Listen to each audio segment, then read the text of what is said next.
¿Qué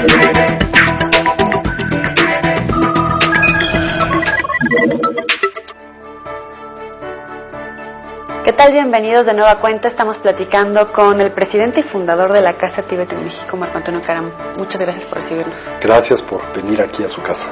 Oye, para mucha gente a lo mejor resulta un poco más cercano el tema del Tíbet por el Dalai Lama, pero la gran mayoría somos ajenos a toda esta cultura.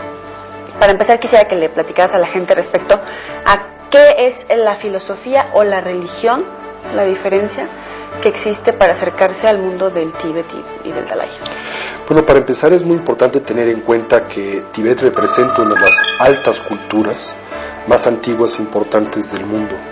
En realidad, los seres humanos se asentaron en la meseta tibetana desde hace muchos miles de años, más de 25.000 años, los restos arqueológicos así revelan, y en esta parte del mundo se conformó un imperio a partir del siglo VI en adelante, que tuvo su punto culminante en el siglo IX y X de nuestra era, que tuvo una gran influencia y una gran relevancia en todo el corazón del Asia Central en términos generales.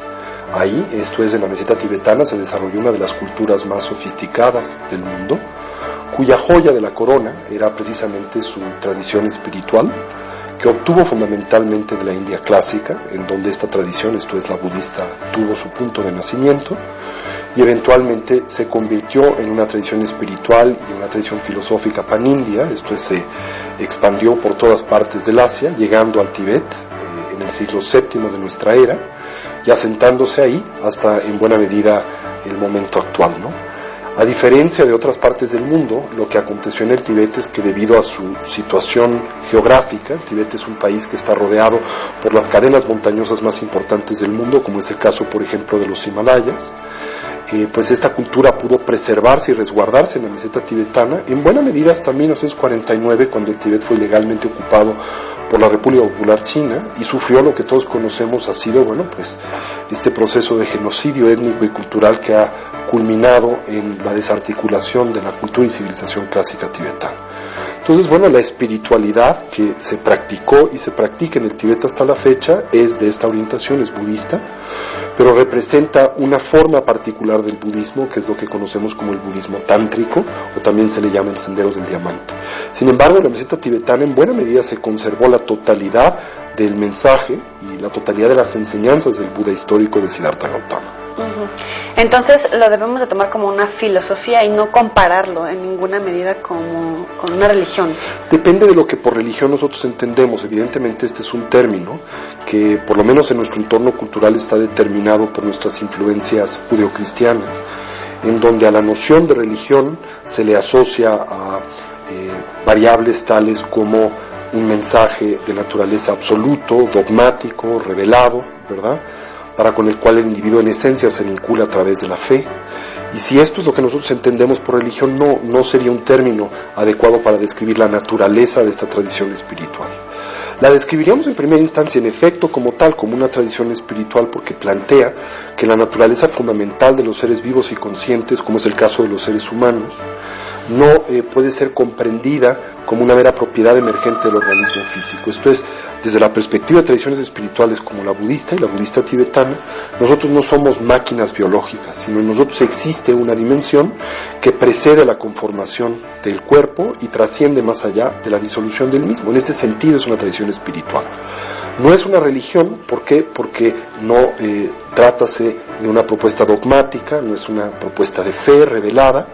Más bien podríamos decir que el budismo, como le llaman tradicionalmente el Buda Dharma, es una ciencia mental, que tiene por objetivo la comprensión del sufrimiento, las causas que lo producen, y el entendimiento de una vía que nos permita superarlo, trascenderlo, y por último actualizar de forma plena nuestros potenciales y trascender nuestras diferentes limitantes como seres humanos. 4 nobles verdades. Esto representa el corazón fundamental de la filosofía budista, esto es, la verdad del sufrimiento, la afirmación en torno al hecho de que una característica fundamental de la manera en que hoy nosotros experimentamos nuestras vidas es la presencia del dolor y la insatisfacción. Sin embargo, el dolor y la insatisfacción a los que cotidianamente nos vemos expuestos o de los que somos presa tienen un origen que podemos conocer, esta es la segunda verdad noble, y el origen es fundamentalmente una crónica inhabilidad por parte del individuo para comprender y para poder inteligir la naturaleza de las cosas. Esto es, tristemente no solamente no vemos las cosas como son, sino las percibimos a menudo de una forma contraria a la manera en que éstas existen. Como ejemplo, todo lo que en el mundo se hace presente y manifiesto lo hace de forma dinámica y cambiante. Pero en oposición a comprender la naturaleza impermanente de todo lo que existe, proyectamos permanencia sobre lo que no la tiene. Proyectamos solidez sobre lo que existe compuesto de partes. Proyectamos la presencia de una identidad concreta con lo que no tiene dicha identidad. Demandamos bienestar y felicidad genuina y duradera de lo que no es fuente genuina de felicidad y de bienestar, y así sucesivamente. Esa ignorancia en torno a la naturaleza de las cosas produce apego, produce aversión y un velo de aflicciones mentales y emocionales que en buena medida es responsable de nuestros conflictos y dificultades cotidianas. La tercera verdad noble es la verdad de la cesación, una afirmación muy optimista por parte de esta tradición filosófica y contemplativa, la que afirma que en efecto nuestros conflictos y dificultades cotidianas pueden cesar. Y la cuarta verdad noble, la verdad del camino, lo que nos ofrece, lo que plantea, es un sendero que nos puede precisamente orientar hacia la plena actualización de nuestros potenciales, la trascendencia de nuestras limitaciones y una dimensión de felicidad genuina y duradera que no depende del entorno al que nos vemos expuestos. ¿Qué tipo de gente es la que se acerca aquí a Casa Tibet? Todo tipo de individuos, simplemente personas a menudo dotadas de mera curiosidad intelectual, otras personas que se vinculan a nosotros movidos por lo que yo llamo una actitud de complementariedad espiritual, esto es, han nacido en el seno de una tradición espiritual como es la cristiana, encuentran resonancia con algunos de sus principios, pero quizá en la misma no hayan respuesta a todos sus cuestionamientos y se vinculan con otras tradiciones espirituales como son las de Asia y particularmente el budismo tibetano para complementar dicha cosmovisión. Y también se acercan a nosotros individuos que buscan un vínculo mucho más hondo, mucho más profundo para con el Buddha-dharma o el budismo, que desean convertir en en buena medida en su sendero de vida en términos generales. Y nos visitan personas humildes, de clase media, de clase acomodada, personas que tienen una formación universitaria, otros que no la tienen, en fin, todo tipo de individuos. Oye, ¿y se ha disparado en los últimos años? Bueno, la tradición budista y particularmente el budismo tibetano son tradiciones espiritualmente hablando muy jóvenes en Latinoamérica y en México en particular. Realmente el budismo tibetano arriba a nuestro país con la inauguración de la Casa del Tibet de México hace 23 años, con la primera visita de su santidad el Dalai Lama a nuestro país. Así que bueno, la presencia de esta tradición en México es muy nueva. Sin embargo, en efecto, notamos una tendencia de incremento en el interés que la gente tiene por las propuestas de desarrollo que existen en esta milenaria tradición de desarrollo humano. En tu caso, ¿cuál fue el primer acercamiento más allá de la licenciatura y todos los grados que tienes? El primer acercamiento hacia esta forma de ver el mundo. Bueno, en mi caso es uno particular porque desde muy pequeño, desde niño, tenía un especial interés y fascinación por el Tíbet como país y por su espiritualidad y todo lo que tuviera que ver con el techo del mundo. Entonces, desde muy pequeñito, pues coleccionaba todo lo que salía en los periódicos acerca del Dalai Lama, de los grandes maestros tibetanos ahora en diáspora en Occidente, las primeras ceremonias que el Dalai Lama llevó a cabo en Occidente, como el famoso empoderamiento de la máquina del tiempo que el Dalai Lama dio en 1981 en Madison, Wisconsin por vez primera, y así de hecho me vinculé con uno de mis primeros maestros tibetanos, Geshe Lungdup Sopa, quien fue uno de los últimos tutores vivos del Dalai Lama. Entonces desde muy pequeño he tenido este vínculo, este interés por el Tíbet, por su gente, por su pueblo, por su filosofía, ¿no? Y en especial ahora también por la tan compleja y difícil circunstancia por la que contemporáneamente atraviesa el Tíbet. ¿Y la gente tiene curiosidad, más allá de la práctica como tal, por la historia, por la situación política, geográfica, económica? Bueno, la realidad es que la gente se acerca a una institución como es la Casa del Tíbet, que es la primera representación cultural oficial del pueblo tibetano para Latinoamérica, pues en primera instancia buscando herramientas para su desarrollo personal.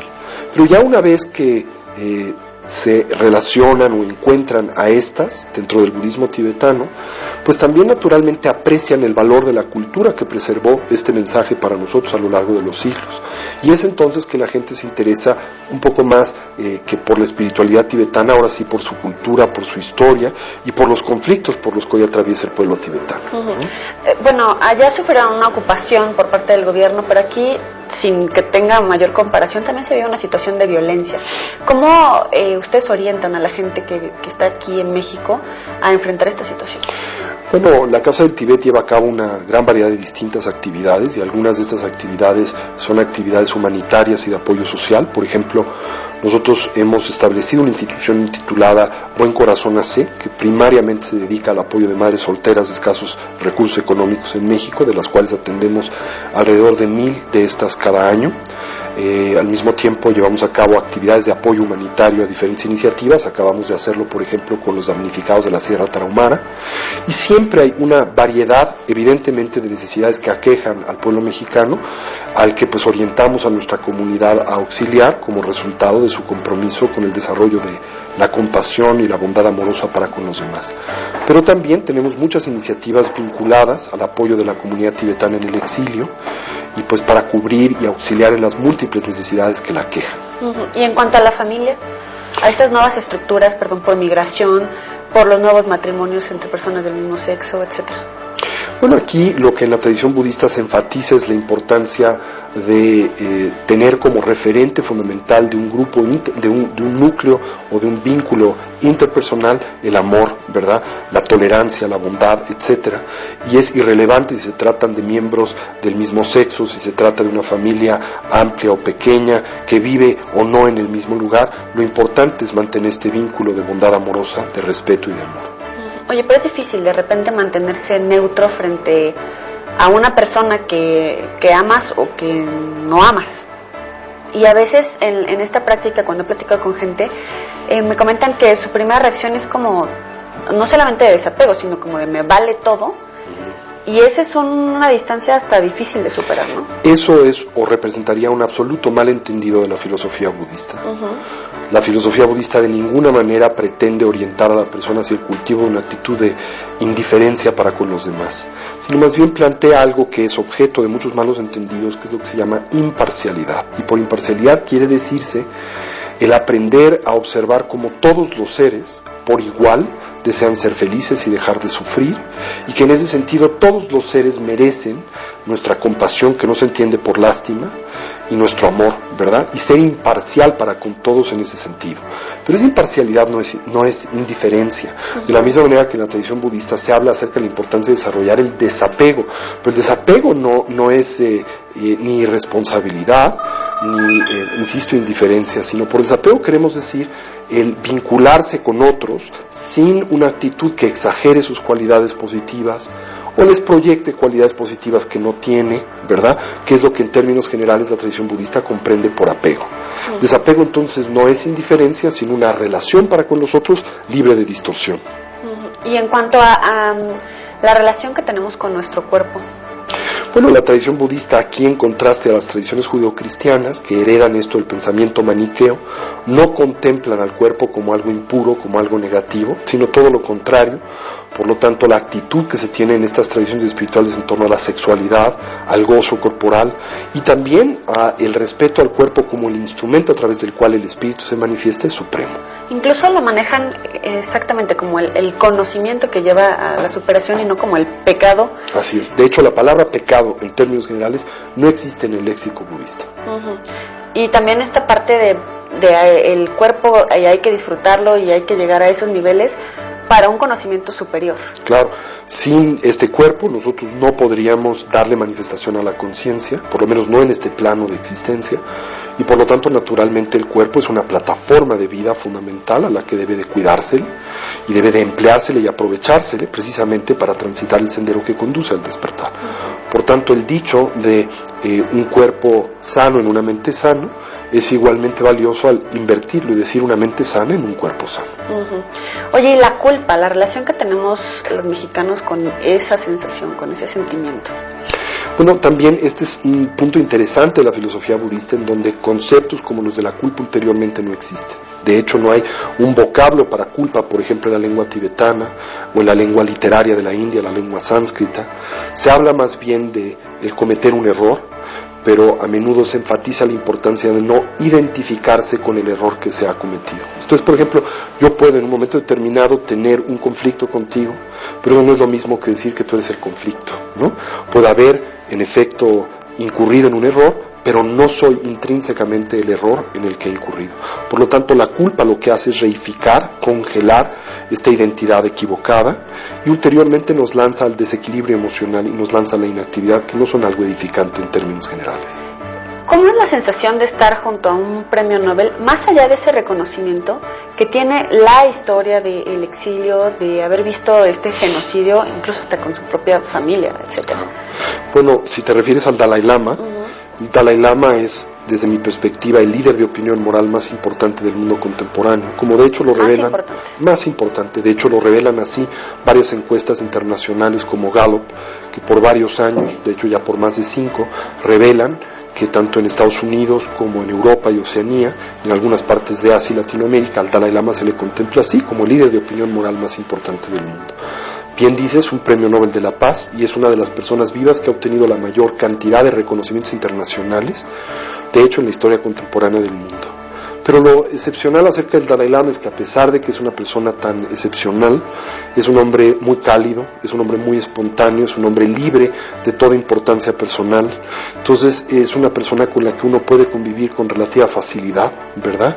Es un hombre dotado de un excepcional sentido del humor y una profundidad también maravillosas.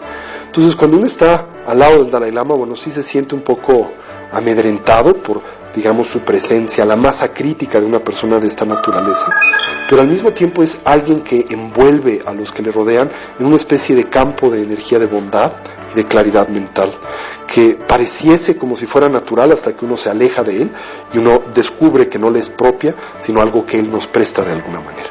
Uy, pues prestados estamos en este momento contigo, en este tiempo. Vamos a hacer una pausa y ya volvemos. Muchas gracias.